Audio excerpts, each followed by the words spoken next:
Bonjour, bienvenue à cette nouvelle édition hockey du podcast Bulletin sportif. Une autre grosse semaine. En fait, au hockey collégial féminin, c'était assez tranquille, un seul match. On va évidemment en parler avec Léa McIntyre. On parle de ça et évidemment de ce qui s'est passé au hockey universitaire. Des victoires importantes, notamment pour les Stingers qui ont été battre Bishops à la toute fin du match. Un match important et c'était la première fois cette année que Émilie Lucier était blanchie lors d'une rencontre. Gabrielle Santerre a pris les devants au niveau du classement des pointeuses. Les deux recrues, on le rappelle, qui sont au sommet des pointeuses au niveau universitaire féminin. Au niveau universitaire masculin, 2 victoires des Patriotes de l'UQTR sur les Stingers de Concordia. Et ça, c'est important. Des grosses victoires, le 5-0, 5-2. C'est important parce que ça permet aux Patriotes de l'UQTR de prendre les devants dans la section Est de la Conférence ontarienne de hockey. 1 point devant Concordia, justement. McGill a gagné ces 2 matchs. Donc, l'UQTR qui était parti avec une fiche de 0-2 est maintenant 7-3. Donc, je pense que le train est sur les rails de ce côté-là. Et évidemment, on fait le tour de tout ce qui s'est passé au hockey collégial masculin avec Denzel Cariguea et Tristan Mack. Bon show tout le monde.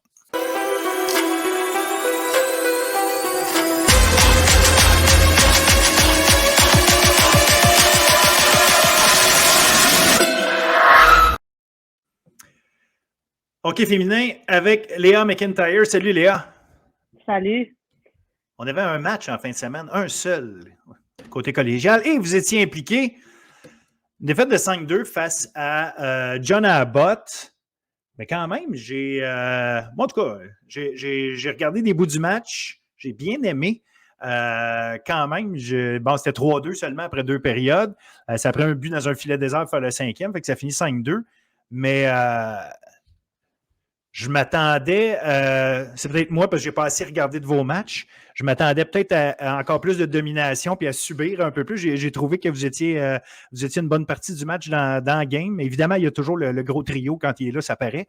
Mais j'ai aimé votre game. J'ai aimé j'avais le sentiment que les filles étaient là pour se battre d'égal à égal, un peu comme tu le mentionnes à chaque fois d'ailleurs, mais de le voir exécuter. C'est beau de savoir le mindset des personnes, mais de le voir exécuter, j'ai quand même bien aimé. Puis, non, je pense que grosso modo, c'est à toi de me le dire de l'intérieur, mais j'ai vu un beau match.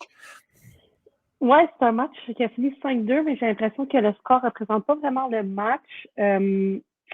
En début de match, on a scoré vraiment rapidement pour prendre les devants à 0. Puis après ça, John Abbott a été indiscipliné. Ils ont pris une punition, une deuxième punition contre à 5-3. On a eu un penalty shot pendant le 5-3 que malheureusement Léa a manqué. Là, elle avait quand même sorti une belle feinte, mais a manqué le filet. Elle avait complètement sorti la gardienne. Mais à ce moment-là, si on prenait les devants 2-0, là, il y a une punition qui serait annulée. On aurait eu quand même un long power play de 5 contre 4. D'après moi, ça aurait été totalement un autre match. Là. On a vraiment eu un bon début de match. Ça faisait longtemps que je n'avais pas vu un beau début comme ça. Puis comme tu dis, après 2 périodes, c'était 3-2. On avait perdu la première période 2-1, 1-1 la deuxième période. Puis en troisième période, ben là, ils ont réussi à prendre un petit peu le dessus. On a été indisciplinés. Ils ont marqué 2 buts en power play. Ça nous a fait mal. Il va falloir travailler notre désavantage numérique. Ça fait quelques matchs là qu'on se fait accorder des buts. Mais en général, c'est un bon match. C'est sûr, leur premier trio a ramassé beaucoup de points encore, malgré que Sienna d'Alessandro et Clara May n'étaient pas là parce que c'est le championnat national en ce moment, du moins de 18 ans. Donc, il leur manquait 2 joueurs clés. On n'a pas su en profiter, mais c'est un bon match. Puis comme toujours contre eux, faut pas se fier seulement au score, faut aller voir si possible des extraits pour voir que ça s'est bien bataillé là. Non, exact. Fait qu'en tout cas, regarde, justement, je pense que c'est un bel exemple de ne pas se fier au classement nécessairement, puis voir les matchs de 2 équipes qui sont peut-être, pas tant à l'opposé, mais bref, une équipe qui est vraiment en haut de classement depuis longtemps. C'est pas nécessairement juste les matchs contre Limoilou puis Champlain-Lennoxville qui donnent du bon hockey. Là. En tout cas, comme je dis, moi j'ai apprécié. Pour toi, je t'aurais souhaité une victoire, évidemment, à la fin. Puis comme tu dis, profiter de certaines occasions qui sont arrivées. Mais grosso modo, je trouvais que c'était un bon déroulement de partie quand même. Mais j'étais curieux de savoir de l'interne comment vous l'aviez vécu, parce qu'évidemment, nous autres, on regarde ça, nous étant les fans qui regardent ça de l'extérieur, on voit un déroulement de match, on voit un momentum qui se transpose d'un côté puis de l'autre, évidemment, tout au long de la partie, mais ça reste que vous autres, des fois, c'est en fonction d'une stratégie, un petit moment ici et là, vous le sentez encore plus. Fait que j'avais hâte de t'entendre à ce sujet-là. Bref, donc c'était le seul match en fin de semaine. Et, pas Champlain, excuse-moi, mais John Abbott, je vais le dire. John Abbott qui l'emporte. La semaine prochaine, au niveau collégial, on a 2 matchs seulement. Donc, on a John Abbott contre Saint-Laurent. En fait, Saint-Laurent qui joue 2 fois. John Abbott Saint-Laurent reçoit John Abbott, puis ensuite va rendre visite à Limoilou. Fait que une grosse fin de semaine pour les filles des Patriotes, assurément. Oui, c'est un week-end qui est assez tranquille. Là. Les 2 derniers week-ends, c'est le championnat canadien, comme je le disais plus tôt. Sur le coaching staff d'Équipe Québec, on retrouve Philippe Trahan et Guillaume Archambault. Donc, ça va de soi que ces équipes-là vont pas jouer. Je pense qu'il y a 5 filles qui jouent pour Limoilou. Leur coach, le goaler aussi, est sur l'équipe d'entraîneurs. Donc, c'est pour ça que c'est plus tranquille. Saint-Laurent, ça va être un gros week-end. Ils vont jouer John Abbott et Limoilou. Là, je viens de dire, il y a 2 joueurs de John Abbott qui sont au championnat national. 5 joueurs, je pense, de Limoilou qui sont là. Donc, il va falloir qu'ils en profitent. Leur match de Limoilou, samedi, ça va être un match haut en émotion, c'est sûr, parce que c'est dans le cadre de la célébration hockey féminin qui appelle, là, c'est l'ouverture du recrutement au collégial. Donc, toutes les équipes M18-3 vont jouer et le dernier match de la journée, ça va être Limoilou-Saint-Laurent. Donc, c'est sûr qu'il va y avoir beaucoup de monde. C'est des matchs qui sont difficiles à jouer. Je les ai joués les 2 dernières saisons. C'était mon équipe qui jouait ces matchs-là. C'est difficile parce que tu passes la journée, les filles sont à la table de l'équipe, discutent avec les futures joueuses. Il y a beaucoup de choses qui se passent. Donc, de jouer ce match-là après, c'est pas toujours facile. Autant pour les 2 équipes, surtout Limoilou qui leur manque des joueuses clés. Mais je pense que c'est le temps. Si Saint-Laurent veut créer une belle surprise, là, il va falloir qu'il le fasse sur un des 2 matchs. Puis ils sont habitués de jouer contre John Abbott, donc j'imagine que là, je pense que ça fait 3 matchs qu'ils jouent contre eux, donc leur plan de match devrait être assez bien élaboré. Puis ils ont plusieurs matchs à revérifier, voir sur les vidéos comment bien jouer contre eux. Donc ça devrait être un week-end intéressant à suivre. Absolument, absolument. Puis c'est intéressant parce que tu le mentionnes justement, c'est l'ouverture du recrutement le 11 novembre, c'est la date officielle. Puis c'est une année spéciale du fait que Édouard Montpetit descend en D2 l'an prochain. Grosso modo, c'est que les autres équipes D1 vont avoir le droit de parler aux filles d'Édouard Montpetit, mais sans parler directement aux filles d'Édouard Montpetit. Il faut passer par le responsable d'espace, qui est une technicalité, mais quand même importante. Mais ça reste intéressant de voir qui Édouard Montpetit va être capable de garder versus quelles joueuses vont vouloir quitter, nonobstant ce que Édouard va essayer de leur présenter. Ce que j'imagine qu'on va travailler aussi du côté d'Édouard pour essayer de conserver le maximum de filles. On veut quand même avoir un programme le plus solide possible, malgré qu'on descend des 2.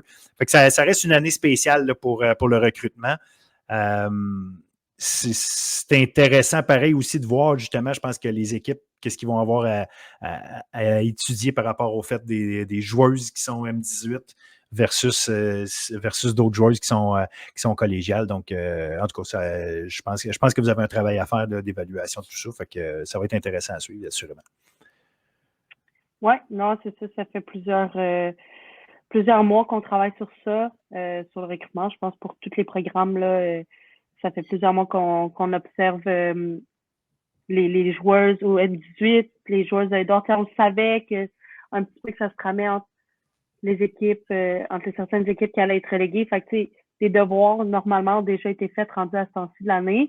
Edouard Montpetit qui ont des performances vraiment bonne depuis quelques semaines. Donc, c'est sûr que ça met de l'avant leurs joueuses. Tu sais, je pense à leur gardienne là, qui est vraiment incroyable depuis le début de l'année. C'est sûr que d'avoir ces performances-là, si c'est quelque chose qui l'intéresse d'aller jouer en Division 1, elle a été dans la vitrine puis elle a bien performé. Donc, non, ça va être intéressant à suivre.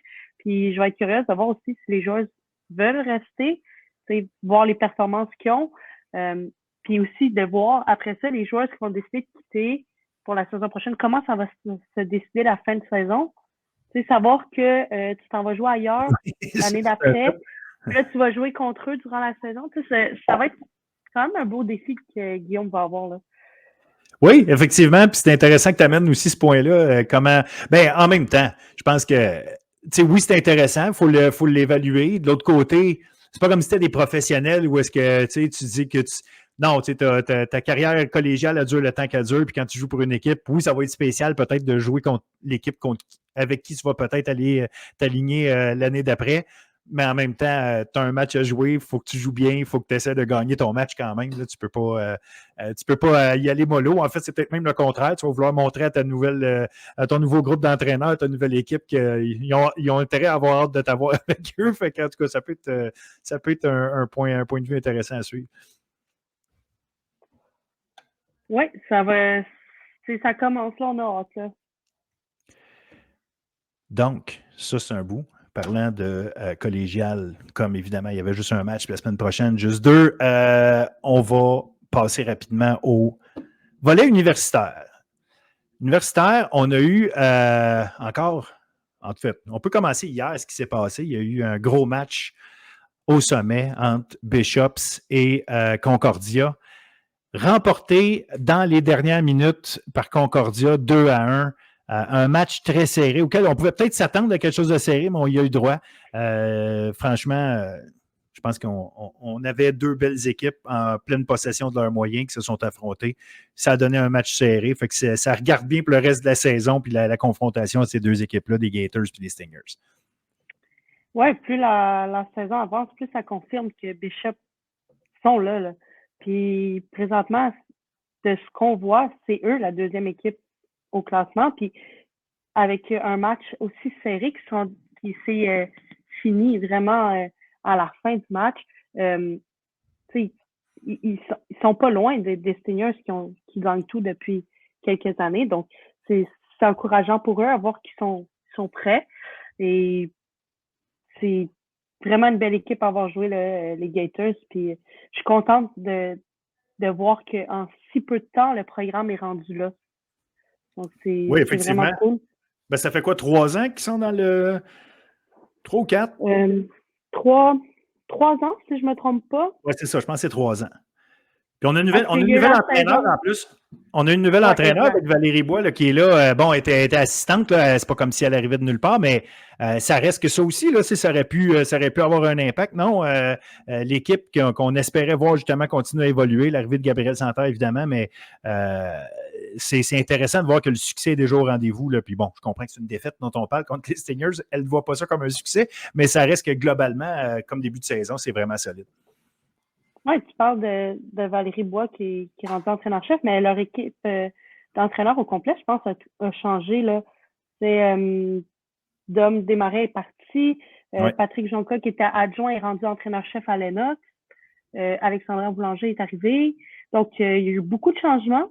Puis, ils ont quand même eu une bonne saison l'année passée. Puis, c'est le fun de voir qu'ils ont continué à progresser sur ça. Puis, de voir qu'ils sont là. Puis, moi, je suis certaine qu'ils vont battre Concordia d'ici peu. Puis, on va avoir une nouvelle équipe numéro 1. Là, je trouve ça... Moi, c'est l'équipe que j'aime le plus voir jouer présentement, les Gators. Je trouve ça le fun. Je trouve ça rafraîchissant de voir une nouvelle équipe depuis combien de temps c'est les Stingers de l'Université de Montréal au McGill en haut. Absolument. Là, c'est une nouvelle équipe qui arrive. Je trouve ça rafraîchissant, là. Exact. Non, tu as bien raison. Puis c'est ça. Ça fait des nouvelles joueuses aussi qu'on voit, sur qui il y a un peu plus de lumière, des filles que justement, pas qu'on ne prenait pas le temps de les regarder, mais évidemment, comme tu dis, quand on regarde plus 2-3 équipes, ben, c'est les joueuses de ces équipes-là qui attirent notre œil. Fait que non, ça permet de voir autre chose. En fin de semaine, on a quand même non seulement eu, évidemment, la victoire des Stingers contre les Gators hier, on a aussi, bon, les Stingers ont battu les GGs plus tôt en fin de semaine, vendredi, en fait, 6-1. Mais moi, ce qui m'a marqué en fin de semaine, c'est les 2 premières victoires de la saison des Ravens de Carleton. Je parle d'équipe dont on parle peu. Les Ravens n'avaient pas gagné encore, fait que évidemment qu'on on a tendance à moins parler. Mais une victoire de 2-0 contre les Carabins, suivi d'une victoire de 2-1 contre les GGs. Fait que les Ravens, dans le fond, reviennent, je ne sais pas à quel point reviennent dans le portrait là, pour le reste de la bataille de la saison. Mais j'aime ça, moi, quand des équipes de bas de classement viennent brasser un petit peu les cartes. Puis bon, ça a pris une grosse performance de la gardienne de Carleton là, pour le jeu blanc contre les Carabins. Ça reste une victoire pareille. Donc, franchement, très intéressant de leur part. Belle fin de semaine. Je ne sais pas si ça va comme je dis, les partir pour le reste de la saison, par contre. Oui, c'est tellement une équipe qu'on parle peu qu'on dirait, tu sais, quand on parle de la région d'Ottawa, c'est tout le temps les GGs, les Ravens, on dirait qu'on les connaît pas. Puis là, de les voir créer la surprise, puis tu sais, de battre 2 bons clubs, là. Montréal, 2-0, tu sais, c'est pas un petit but chanceux, puis après ça, tu sais, ils ont gagné 2-0, puis après ça, d'aller battre les GGs, que c'est sûr que c'est leur plus grand rival, c'est encourageant pour eux, puis c'est sûr qu'ils vont utiliser ce momentum-là pour essayer d'en coller une 3e. Là. Je ne sais pas c'est contre qui leur prochain match, mais ça va être... c'est contre les Gators. C'est contre les Gators. Ils arrivent contre une bonne équipe. S'ils arrivent avec un peu de momentum, tout peut arriver. Je suis contente de les voir. On parlait de rafraîchissement avec les Gators qui gagnent, mais de voir les Ravens gagner, je trouve ça rafraîchissant aussi. Puis, ça va peut-être permettre aux équipes, à Montréal, là, qui perdent 2-0, qui n'ont pas un très bon début de saison, perdre contre Carleton, ça les a peut-être brassé un petit peu parce qu'on a vu qu'ils ont été gagnés leur match de hier contre McGill. Donc, tant mieux. Je suis contente. Moi, j'ai une joueuse qui joue pour moi l'année passée qui est rendue avec les Ravens. Donc, je suis vraiment contente pour elle qu'ils soient capables de connaître un peu de succès là, en ce début de saison. Justement, on parlait des Carabins, un début de saison so-so, disons-le comme ça. Est-ce que les Stingers et les Gators sont vraiment en train de se détacher? Ou est-ce que les Carabins, dans le fond, c'est des petits détails ici et là qu'il faut peaufiner? On dirait qu'il y a un manque de finition à quelque part, des fois, avec les Carabins qu'on a de besoin. Je comprends qu'il y avait Audrey-Anne Veillette l'année passée qui finissait tout. En fait, commençait et finissait un paquet de choses. Mais là, on a besoin de ça. Puis, tu sais, oui, marquer des buts, en accorder peut-être un peu moins. Je ne sais pas, il y a un mélange de tout ça. Pas qu'ils accordent tant de buts, ceci dit, là, c'est juste que on est à 15 buts pour, 14 buts contre. Tu sais, on a l'impression d'être plus moyen que ce qu'on devrait être du côté des Carabins en début de saison. Fait que je suis curieux de voir justement, est-ce que c'est une équipe qui va se battre avec les GGs, les Martlets pour essayer de s'assurer sa place en série? Est-ce que c'est une équipe qui est vraiment en milieu de peloton, qui va faire les éliminatoires et il n'y aura pas de problème?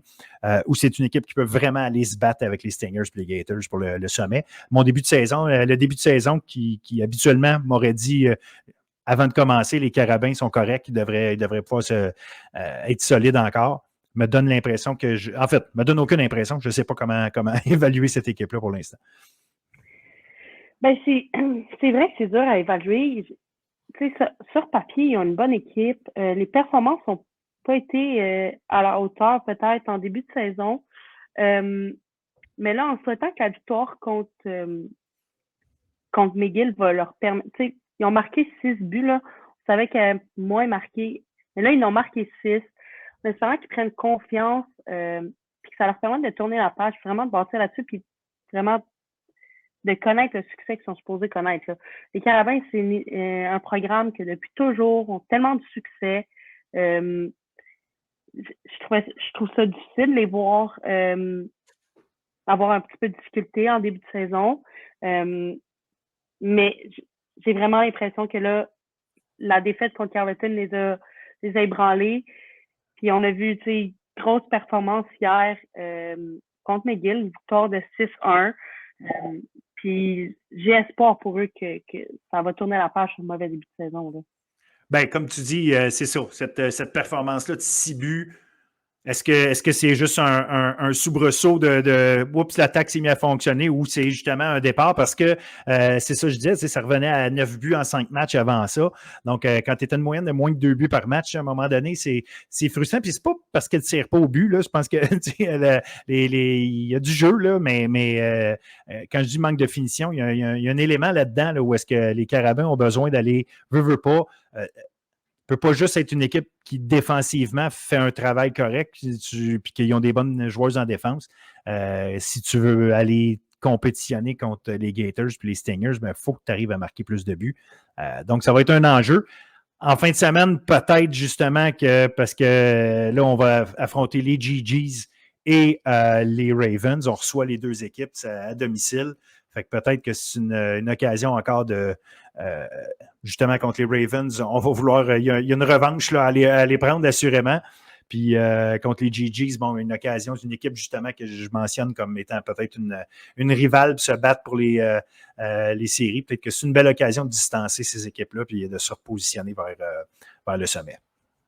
Exact. Je pense qu'ils vont vouloir aller coller les 2 victoires pour avoir une série de 3 victoires puis prendre un momentum. J'ai l'impression que Montréal n'a pas eu d'air d'aller qu'ils ont d'habitude en début de saison. S'ils sont capables d'aller chercher ces victoires-là, là, ils vont l'avoir, ils vont avoir un momentum, puis là, let's go. T'sais. Ils vont être quand même dans une position qui ça va relativement bien.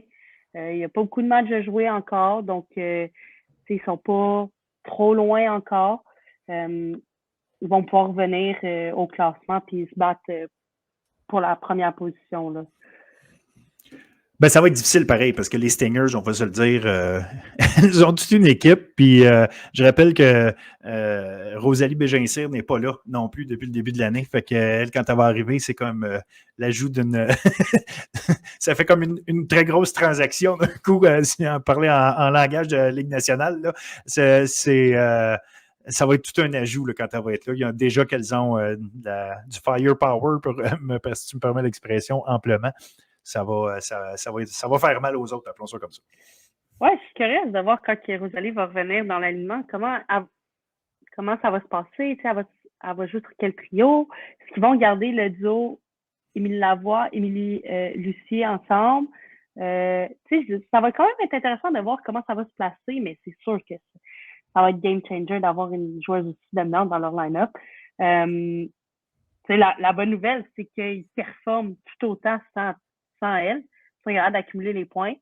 Mais c'est sûr que ça va leur donner de l'énergie quand elle va revenir. Je ne sais pas c'est quoi l'estimé de temps quand elle va revenir, là, mais c'est sûr que ça va faire une grosse différence. Exact. Fait qu'en tout cas, regarde, ça va être à suivre. Plusieurs matchs encore en fin de semaine. Là. Il y a les GGs, les Martlets, là, dont on parle peu. La semaine prochaine, on s'arrangera peut-être pour faire le tour un peu plus de ce qu'elles font parce que je pense que à mon avis, là, plus la saison va avancer, c'est entre ces deux équipes-là que ça va se battre pour la 4e place en série. Si McGill peut... elle aussi, on parlait de buts à marquer. Là. McGill, il faut qu'il marque plus de buts, un accorde des moins. Bref, c'est un peu toujours le truc pour gagner des matchs de hockey, tu vas me dire. Mais il reste que globalement, c'est une équipe qui, McGill, a besoin de rajouter de l'attaque. On ne tire pas assez souvent au but. On dirait qu'il y a des choses à améliorer de ce côté-là, en tout cas qu'on espère voir améliorer. Puis si McGill peut prendre le dessus un peu de ce côté-là, peut améliorer son offensive, ben, je pense qu'elles vont être intéressantes. En tout cas, on aura l'occasion d'en reparler assurément d'ici la fin, pas la fin, les prochaines semaines. On n'attendra pas la fin pour en parler, évidemment. Oui, non, McGill, on dirait que c'est une équipe aussi qu'on a de la misère un peu à voir ici où. Ils ne marquent pas beaucoup de buts. Ils ont une gardienne de but recrue que je pense qu'elle a tous les départs depuis le début de la saison, Jade. Donc, c'est comme beaucoup de nouveautés pour eux. Ils ont plusieurs recrues aussi. Donc, ils sont bien coachés avec Alissa à la tête de l'équipe. J'ai hâte de voir, j'ai hâte de les suivre. Je pense que c'est vraiment une reconstruction pour eux. Puis là, tu sais, ça va quand même bien au niveau de leur début de reconstruction cette année. Donc, on va leur souhaiter que ça se place puis qu'ils aillent chercher quelques points pour faire les séries, là. Absolument, absolument. Fait qu'on continue de suivre ça.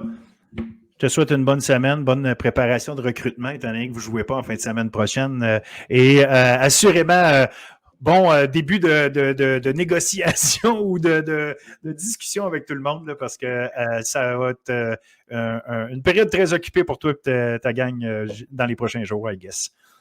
Ah oui, c'est une période qui est occupée, c'est une période qui est pas...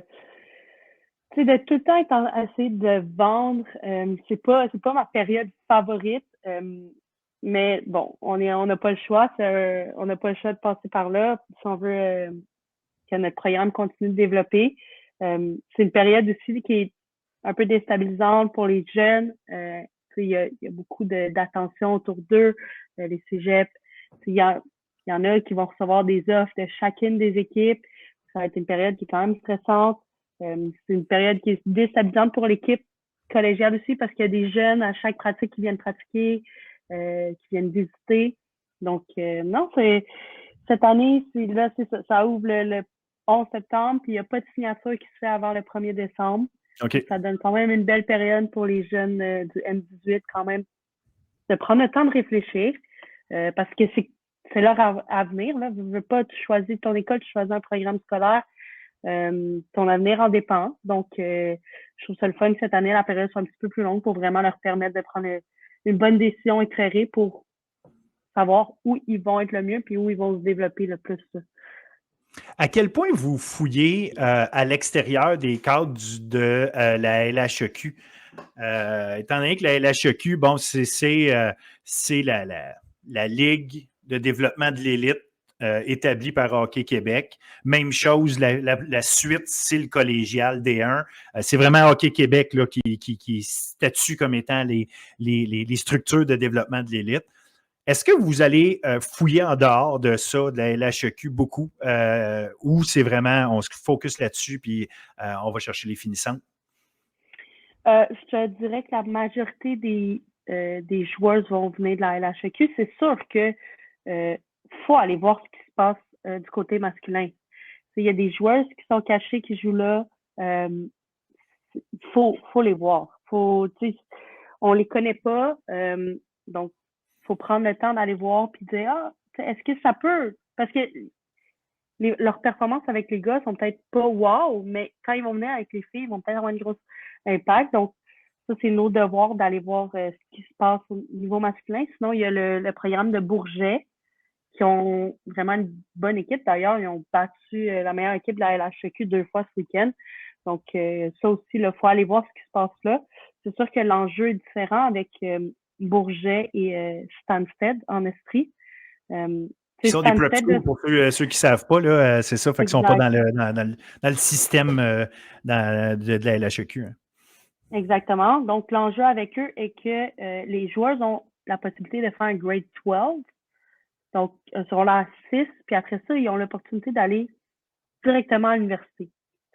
Donc, tu sais, à Bourget, c'est un programme récent, mais c'est leur 2e saison, donc là, on n'en a pas vu de situation comme ça encore, mais à Stansted, c'est très, très, très fréquent. C'est rare que les joueurs vont à Stansted, sortent de Stansted, vont jouer au collégial, puis après vont à l'université, parce que souvent, les joueurs qui sont là sont assez forts pour passer directement au réseau universitaire américain, plus souvent qu'autre chose. Mais tu sais, je pense à Audrey-Anne Payette, qui est allée à Stansted, qui a été à Limoilou, puis elle joue à l'Université de Montréal, puis elle va jouer pro. Donc, tu sais, c'est quelque chose qui est possible. Il y en a quelques-unes à John Abbott aussi qui l'ont fait. Mais oui, il faut quand même tenter notre chance, lancer des lignes avec ces joueuses-là. Qui sait s'ils ont un intérêt à venir. Si tu finis à Stansted et tu viens jouer au cégep, ben, c'est 2 ou 3 ans de plus que tu ajoutes à ton parcours de hockey. Parce qu'à l'université, tu vas jouer 4 ans aux États-Unis, 5 au Canada. Puis là, tu peux avoir l'opportunité de jouer 2 ou 3 saisons de plus. Donc, faut faire nos devoirs, faut aller les voir. Mais c'est pas mal ça, nos bassins de joueuses. Là, c'est sûr que les dernières années, On a été voir en France ce qui s'offre à nous. Là. Il y en a beaucoup dans le circuit collégial cette année. Je pense qu'ils sont presque que 10. Donc, on veut avoir les meilleures joueuses possibles. Je sais qu'André Landon en a une qui vient des Maritimes. Donc, c'est le programme ont leur devoir à faire pour aller voir c'est qui les meilleures joueuses qui sont disponibles afin de tenter notre chance et de les convaincre de venir jouer pour nous. Bien, bonne chance, tu nous tiendras au courant. J'ai hâte d'avoir non seulement les personnes qui vont vouloir embarquer avec vous, puis comme tu disais, de toute façon, il n'y a pas de signature avant le 1er décembre, mais il reste qu'on va suivre ça. Je vais être intéressé aussi de savoir justement d'où proviennent les joueuses, là, parce que la filière française, c'est, comme tu dis, elle s'élargit, elle s'agrandit, puis il y a assurément quelque chose là. Puis on le voit dans plein de sports d'ailleurs. Il y a de plus en plus de Français qui viennent tester le marché du collégial au Québec. Donc, ça c'est un élément intéressant qui nous fait connaître de nouveaux mondes qui sont souvent excellents aussi, autant athlètes là, que dans d'autres aspects de leur vie. Fait que ça nous donne. Ça agrandit le bassin pour les athlètes, ça, ce qui est une chose, mais en même temps qui nous donne la chance d'avoir des joueuses de haut calibre.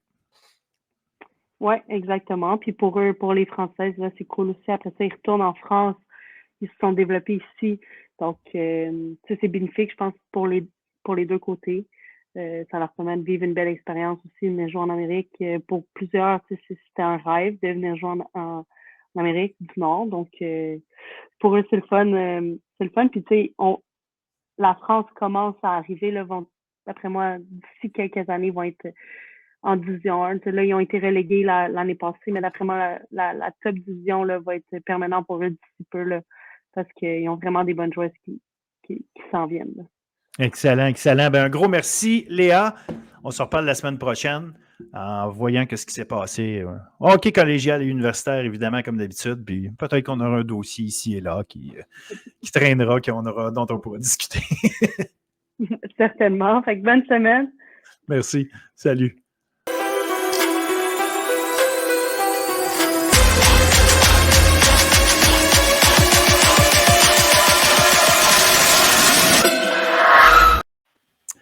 OK, collégial masculin, on est avec Denzel Carigueya aujourd'hui seulement. Bonjour Denzel. Salut Phil, comment ça va? Ça va très bien, ça va très bien. Ça va mieux qu'avec notre pauvre ami Tristan qui est pris avec des bugs techniques et qui ne peut se joindre à nous cette semaine. Ceci dit, ça ne nous empêchera pas. Toi, la semaine passée, c'était ton corps. Lui, c'est sa machine qui lâche. Garde. Écoute, les aléas. Les aléas, voilà. Éventuellement, ce sera peut-être moins. Fait que, regarde, c'est des choses qui arrivent. Une fin de semaine bien remplie. Beaucoup de matchs qui ont été joués.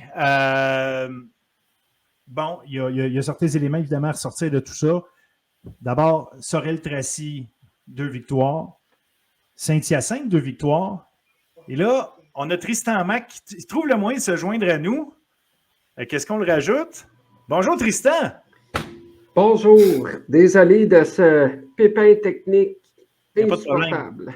Il n'y a pas de problème. On n'en est qu'à nos débuts. Donc, je venais d'annoncer que tu ne te joignais pas à nous, puis finalement, tu te joins à nous. Fait qu'il n'y en a pas de problème. Donc, je mentionnais Sorel-Tracy, 2 victoires. Saint-Hyacinthe également, 2 victoires en fin de semaine. Saint-Hyacinthe, 13 avantages numériques sans marquer de but. Cependant, on retient quoi de ça, Denzel? De justement 2 belles victoires, mais quand même est-ce que ça oblige à se gratter la tête pour Doyon, l'entraîneur-chef, sachant que son équipe, là, évidemment, va vouloir mieux profiter de ces occasions-là plus l'année va avancer?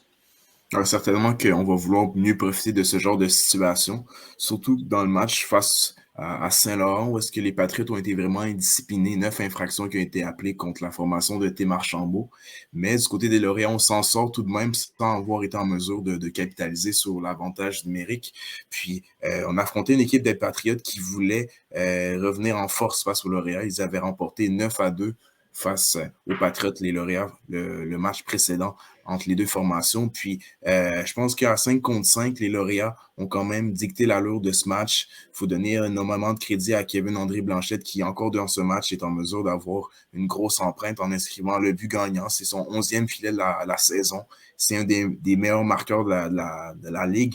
Puis, il est en mesure de faire sentir sa présence. Mais du côté des lauréats, c'est sûr que dans des matchs plus serrés, on voudra profiter de ce genre de situation plus la saison va avancer parce que face à des formations un peu plus nanties, c'est ce genre de situation où est-ce qu'on se doit de capitaliser puis qu'on va vouloir certainement aborder la situation au niveau des entraînements du côté de Saint-Hyacinthe si on va arriver fin prêt pour des matchs avec un enjeu beaucoup plus grand. Ça, c'est clair. Et les unités spéciales, c'est ce qui fait la différence dans les plus gros matchs en fin de saison, en séries éliminatoires, dans des matchs cruciaux. Les lauréats se devront de réparer cette facette du jeu-là. Et quand je regarde la production offensive, toutefois, de Kevin-André Blanchette, l'année passée, il avait produit 18 points au bout d'une saison et là, actuellement, il en est maintenant rendu à 17 points, donc un point seulement derrière son nombre de points de l'année passée, qui était sa première saison dans le collégial. Donc, on parle d'un joueur qui est en pleine progression, qui est en plein développement et qui fait le travail du côté des lauréats. Donc, c'est digne de mention de sa part et il rejoint donc Gabriel Théoret et Benjamin Chabot dans le haut du classement des meilleurs buteurs. Et quand on parle d'un des très bons joueurs du circuit, là, Gabriel Théoret dans le match entre les Nordiques du collège Lionel Groux et les Gaillards du cégep de l'Abitibi-Témiscamingue, une équipe, un match en fait qui opposait deux équipes de bas de classement que j'ai regardé au cours de la fin de semaine via les plateformes du RSEQ. Et Théoret était tout feu, tout flamme. Là. Il a accumulé 6 points sur les 7 buts des Nordiques dans cette victoire-là.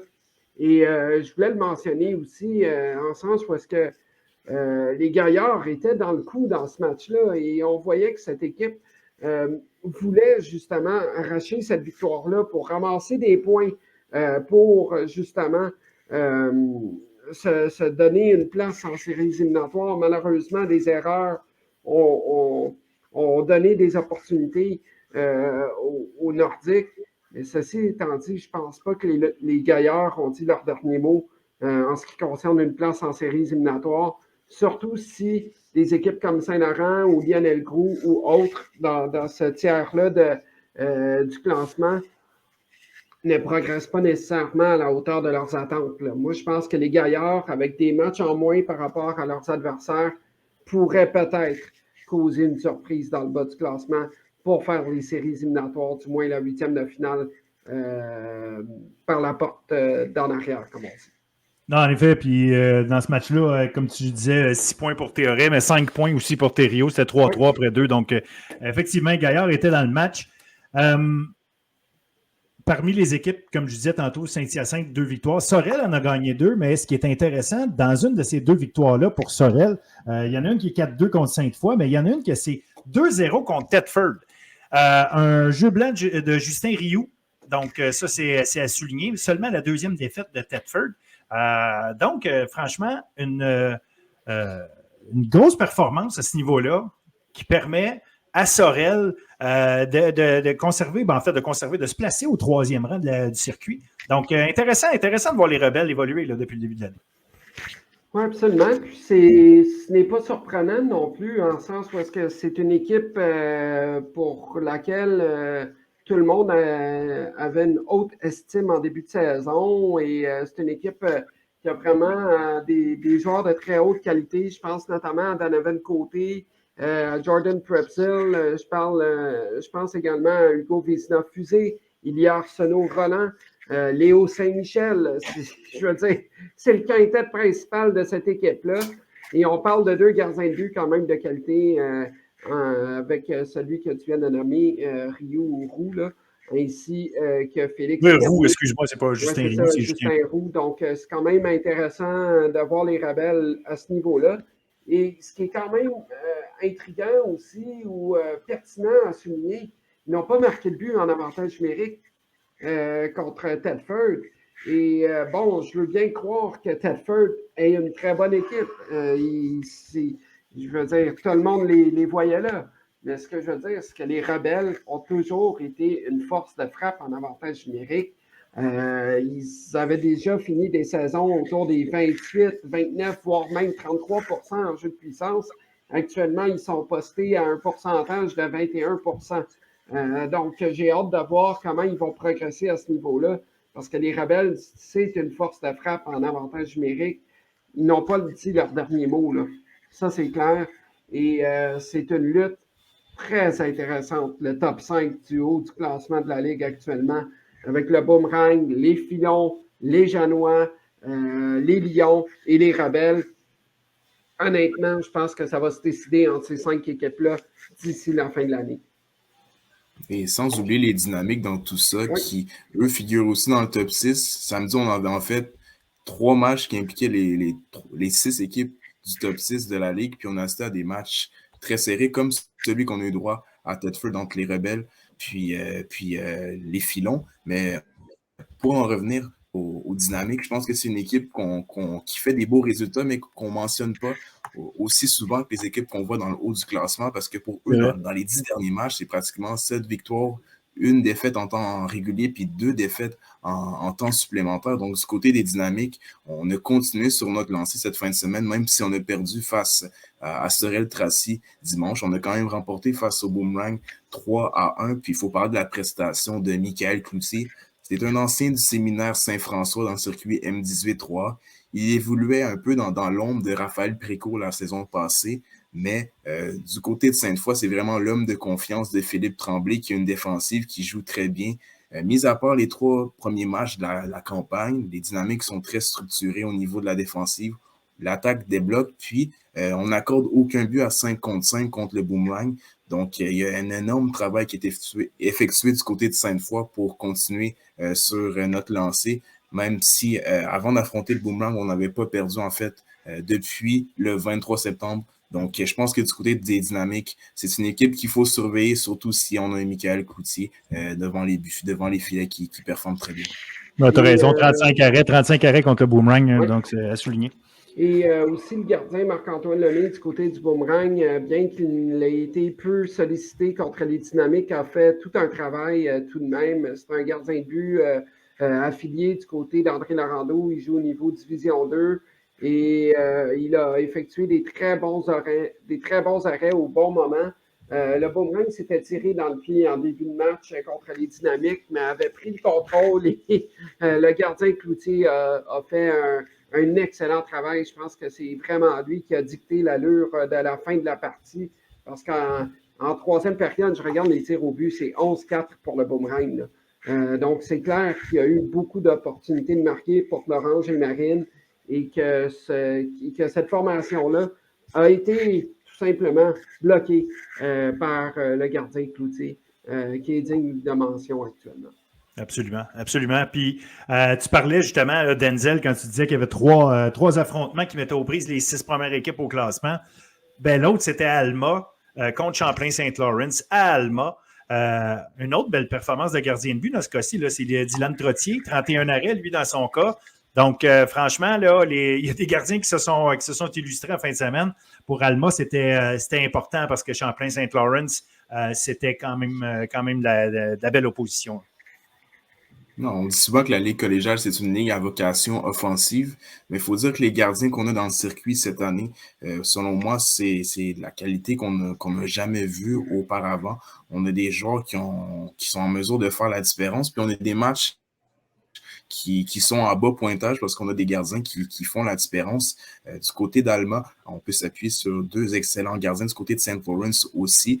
Puis, on a assisté à un match serré en 2 formations qui excellent depuis le début de la campagne. C'est 32 tirs enregistrés de chaque côté. Un match à haute intensité. Les 2 formations ont été indisciplinées, donc on a eu d'excellentes chances de marquer sur les unités spéciales.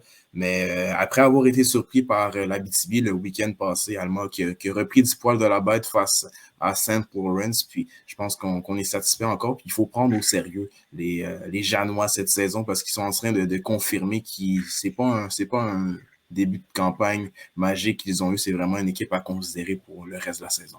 Absolument. Puis le Boomerang, dans cette partie-là, a eu un lent départ, beaucoup d'indiscipline, mais a été en mesure là, de reprendre du poil de la bête dans cette partie. Et une prestation à souligner notamment, c'est le défenseur Adam Gauthier. Adam n'est pas un défenseur style Kel McCarr qui va marquer des buts à la tonne, qui va déjouer tout le monde. Adam Gauthier, c'est un défenseur stabilisateur. C'est un gars qui prend de la confiance, un bon gabarit, il bloque des lancers, est responsable dans sa zone. Et pour vous dire combien ce n'est pas un défenseur offensif, c'est un vétéran de deuxième année. Il n'avait pas encore marqué son premier but au niveau collégial et il l'a réalisé contre les Janois du collège d'Alma. Donc, c'est quand même plaisant d'avoir des histoires de la sorte, des joueurs qui marquent leur premier but ou des gardiens de but qui récoltent leur première victoire ou des plateaux qui sont intéressants de la sorte, je voulais le souligner. Et un joueur qui est en train de reprendre de la confiance du côté d'André Laurando, c'est Daniel Milosatni qui a connu une prestation d'un but et d'une passe contre les Janois. Le but gagnant en filet désert, donc c'en est un autre. Là, qui Vous en tirez de barrage. Oui, exactement, en fusillade. Donc, voilà, c'est quand même intéressant de voir que certains joueurs reprennent de la confiance dans différentes formations. Et je trouvais ça intéressant ce que Denzel disait par rapport aux gardiens de but. C'est vrai que cette année, il y a beaucoup de gardiens de but de haute qualité dans la Ligue, mais il y en a eu beaucoup historiquement parlant. Là, quand je pense à des Liam Soulière, à des Jacob Delorme, à des Carmine Anthony Pagliarulo, et plusieurs autres, là, il y en a eu. On parle aussi de Bourdage qui est maintenant rendu à Bécomo et plusieurs autres. Donc, c'est quand même intéressant d'avoir qu'il y a des gardiens de but qui se développent bien, qui se sont bien développés et qui évoluent à un plus haut niveau et qui ont passé par le circuit collégial. Et ça montre encore une fois que quand tu développes ton gardien de but, que tu lui donnes de la confiance, que tu lui donnes des départs, il va remplacer cette inexpérience-là par de la confiance. Et c'est ce qu'on voit actuellement. Il y a plusieurs jeunes gardiens de but de première année qui prennent leur envol cette année. Là. Je pense à des gars comme Trotti, je pense à des Mathis Tessy, je pense à des Michael Cloutier, je pense à Cadieux du côté de Lionel Gros qui est en train de reprendre du poil de la bête. Je pense à Fortin du côté de la BTB, donc Carreras à Saint-Laurent. Donc, c'est intéressant de voir qu'il y a beaucoup de gardiens de but peu expérimentés qui prennent leur place tranquillement dans cette ligue-là. Exact. Très bon point. On avait quand même un match d'Outaouais contre l'Abitibi. C'était en Abitibi. L'Outaouais menait 4-0 après 2. Ça finit 4-2. Mais bonne performance, Christopher Talbot, 2 buts dans 2 buts. Les Griffons jouent à peu près une fois par fin de semaine. On dirait qu'ils jouent un petit peu moins de matchs, mais trouve le moyen de se tenir là. Je trouve que j'ai hâte de les voir jouer là, plus souvent, plus régulièrement. Voir justement là, s'ils vont être capables de rattraper le haut du classement, où ils vont arriver à se situer là, quand ils vont atteindre la marque là, des 13-14 matchs eux aussi. Exactement, victoire. C'est ça, exactement. Victoire de 4-2 face aux Gaillards. C'est un match qu'on ne pouvait pas échapper du côté de l'Outaouais. On était parti un jour d'avance pour arriver en Abitibi pour être fin prêt pour jouer ce match-là qui, quand même, que la formation de Maxime Villeneuve-Ménard se devait de remporter. On se donne une avance de 4 buts dans ce match.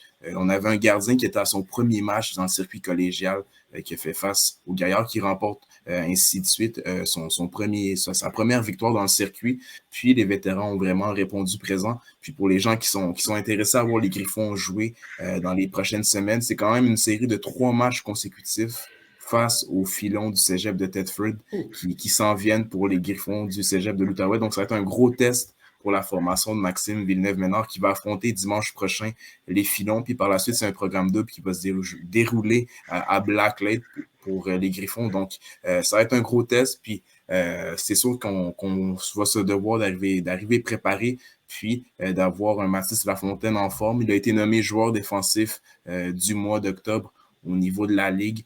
Comme on en parlait, c'est un gardien de première année, un gardien de 17 ans qui arrive dans cette ligue-là puis qui est en mesure de faire le travail. Mais je pense que du côté des Griffons, ça va être un gros test qui s'en vient face à une équipe des Filons qui, l'année passée, on avait eu des flamèches entre ces deux formations en séries éliminatoires. Donc, bien hâte de voir qu'est-ce que nous réserve cette série de 3 matchs. Oui, vraiment. Puis tu le dis que c'est ça, là, c'est pas juste d'accumuler des matchs. Contre Thetford, ça, c'est fait pour. Tu peux gagner de la confiance, mais ça peut assommer si jamais les choses ne se passent pas bien. Mais en même temps, l'inverse est aussi vrai. Les Griffons ne sont pas à prendre à la légère, même si on ne les voit pas au haut du classement pour l'instant. Ça reste une équipe là, qui fait du bon travail depuis le début de l'année. Absolument. Puis Philippe, tu sais, tantôt je parlais des gardiens de but, là, puis je veux prendre la balle au bon par rapport à ce sujet-là. Je regarde les statistiques au niveau du nombre de victoires. Les 4 gardiens de but avec le plus de victoires dans le circuit actuellement, ou environ, là, ce sont des gardiens de but recrues là, dans le circuit. Là. On parle de Mathis Tessier, Justin Roux, Tyler Medina. Bon, Simon Boucher était déjà là. Puis il y a Esteban Gauthier qui a évolué là, avec les lauréats l'année passée, mais c'est quand même intéressant de voir des gardiens de but qui sont en train de se placer. On a Trottier également, donc je voulais juste le mentionner justement, là, les 3 gardiens de but avec le plus de victoires, Tessier, Roux et Medina. Très bon point, effectivement. C'est la preuve que les grosses équipes ne se gênent pas pour utiliser leur jeune gardien de but. Puis visiblement, c'est pas quelque chose qui les ralentit. Donc, excellent point. Dernier match là, dont on n'a pas parlé, c'était le deuxième de Thetford en fin de semaine, la victoire de 4-2 contre la Flèche. 39 tirs de chaque côté dans ce match-là quand même. Donc, on a laissé les joueurs se promener avec la rondelle allègrement, prendre des tirs. Ultimement, ça finit avec un 4-2 dont un but dans un filet désert. On a eu un bon match. La Flèche, encore une fois, on en parle souvent, c'est une équipe solide, c'est une équipe bien structurée, puis même des équipes de haut classement comme Thetford n'ont pas la vie facile contre une équipe comme la Flèche. Oui, exactement. Les Dragons qui ont même pris les devants en premier dans ce match. Puis, vous n'avez pas besoin de deviner la manière dont ils l'ont fait, c'est en avantage numérique, eux qui dominent dans cette facette dans la ligue. Mais c'est aussi là où est-ce que le bas blesse, je trouve, du côté de la Flèche. On a marqué 35 buts depuis le début de la campagne, puis de ces 35 buts, c'est 18 en avantage numérique. Donc, à 5 contre 5, c'est très difficile pour les Dragons qui, l'année passée, ils avaient la 3e meilleure attaque du circuit avec 140 buts marqués. Mais cette année, je pense que c'est cette facette-là qui leur fait très mal, surtout dans des matchs comme ça où est-ce qu'on a l'opportunité de diriger énormément de tirs au filet de l'adversaire, mais on n'est pas en mesure de capitaliser. Puis face à une équipe des Filons, ça ne pardonne pas quand on n'est pas en mesure de capitaliser sur nos chances. On le paye immédiatement. Puis du côté des Filons, on a bien réagi. Il faut quand même donner du crédit au deuxième trio des Filons qui, dans ce match-là, a une grosse empreinte. Si cette fois-ci, c'est pas Dufour ou bien ses coéquipiers de trio, Aubert puis Goulet qui ne font pas la différence, mais on a d'autres joueurs du côté des Filons pour faire la différence. Mais du côté de la Flèche, il faut certainement essayer d'avoir des solutions parce qu'offensivement, on manque de punch pour remporter ce genre de match-là. Puis, comme Vincent Dumont me le mentionnait en début de saison, son équipe ne va pas gagner des matchs 6-2, 7-1, 5-3. Ça va être des matchs de 2-1, 3-2, des matchs serrés, des guerres de tranchées. Et si tu veux gagner ces matchs-là, il faut que tu te défendes bien, parce que les Dragons sont en mesure relativement de bien faire en connaissant bien la structure de Vincent Dumont qui fait tout un travail là-bas. Mais c'est l'offensive qui se devra de faire le travail. On regardait l'avantage numérique des Filons, des Dragons dans ce match-là, 1-7. Si tu veux gagner des matchs serrés, tu dois marquer des buts en avantage numérique. Je comprends que ce soit un seul but là, sur les 2 qui ont été marqués en avantage numérique.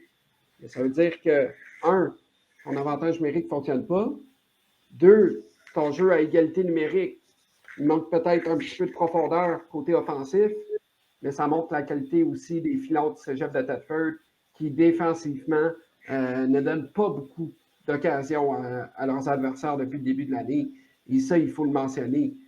Quand même qu'ils aient Tyler Medina, qui est probablement le gardien le plus surprenant dans le circuit depuis le début de la saison, ils ont tout de même une des meilleures brigades défensives dans le circuit. Ça, c'est sans équivoque et une grande évidence. Là. Absolument, absolument. Ça fait le tour. La semaine prochaine, plusieurs bons matchs. Tu en as parlé tantôt. Denzel Tedford en Outaouais contre Outaouais dimanche.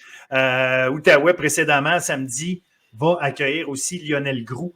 Je pense que ça va être important d'aller chercher une victoire là, justement parce qu'on le sait qu'on s'en va affronter une grosse équipe. Si on ne veut pas se retrouver avec une fin de semaine à 0-2, j'imagine que, bon, évidemment qu'on prend chaque match un par un, puis qu'on croit à nos chances, le point n'est pas là.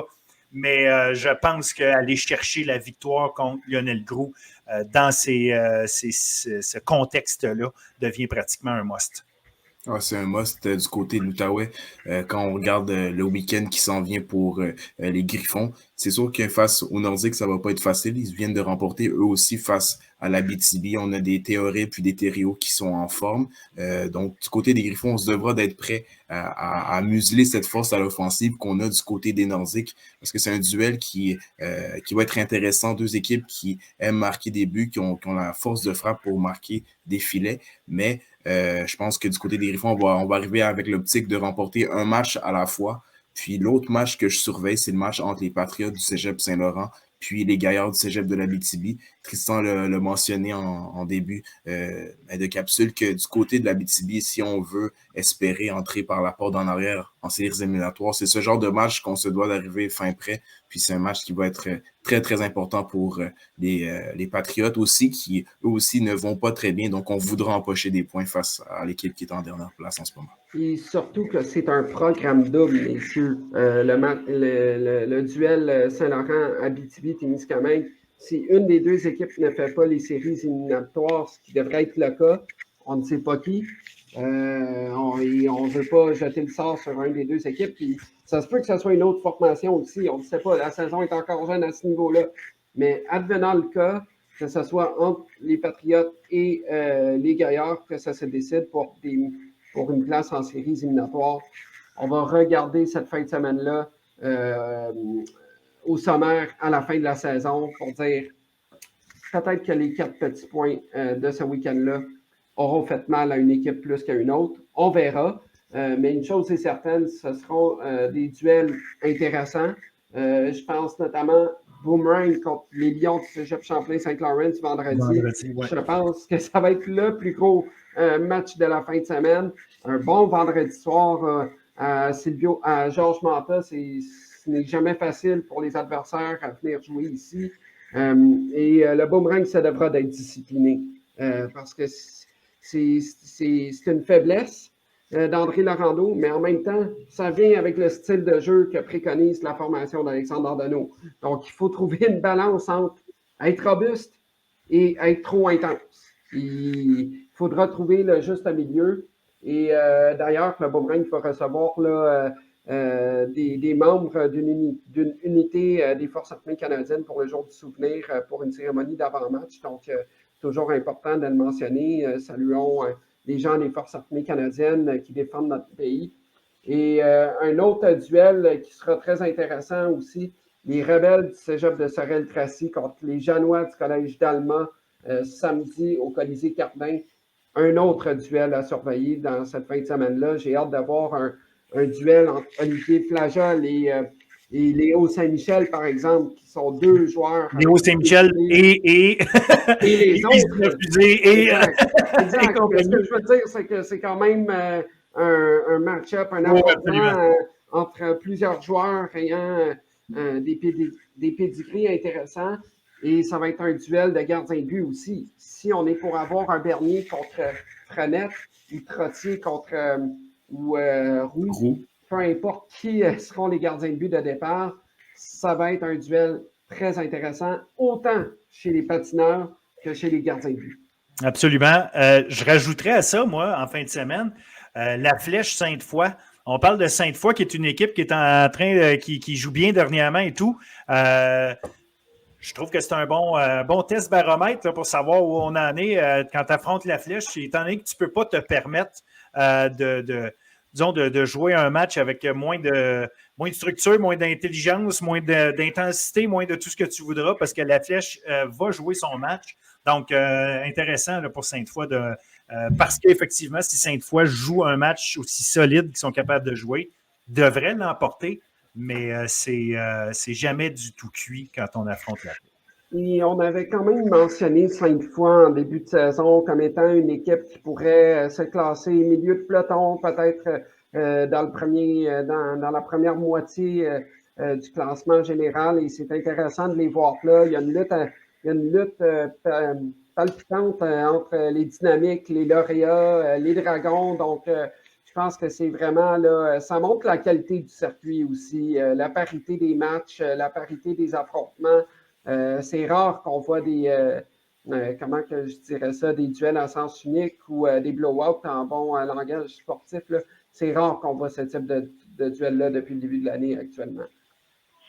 Surtout depuis le showcase, je trouve que les équipes sont très organisées. On assiste à des matchs très serrés, puis peu importe si c'est la position 13 qui affronte la position 1 au classement, on a des matchs qui sont chaudement disputés avec des rebondissements qui sont fertiles. Puis, c'est sûr que du côté des Dragons, on va vouloir rebondir parce qu'on est sur une séquence de défaites face à une équipe des Dynamiques qui connaît beaucoup de succès. Puis, s'il y a un joueur en particulier qui peut faire la différence, c'est Alexis Houle dans ce genre de match. Il est l'un des joueurs qui, pour moi, connaît le meilleur début de saison du côté des Dragons. C'est sur un joueur qu'on va devoir s'appuyer du côté de Vincent Dumont si les Dragons veulent connaître du succès au fil de la saison. Aucun doute là-dessus. Effectivement, Alexis Houle connaît des très bons moments. Messieurs, je pense qu'on a une bonne idée de où est-ce qu'on en est dans notre belle ligue collégiale D1.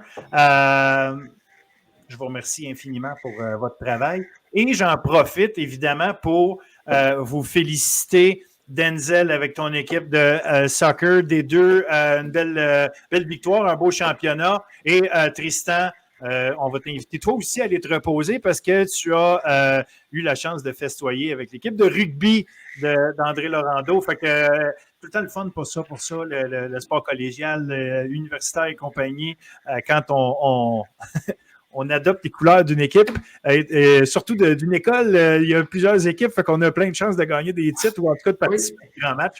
Tant mieux, je suis content pour vous que vous ayez eu la chance de participer comme ça et d'être impliqué avec des belles victoires.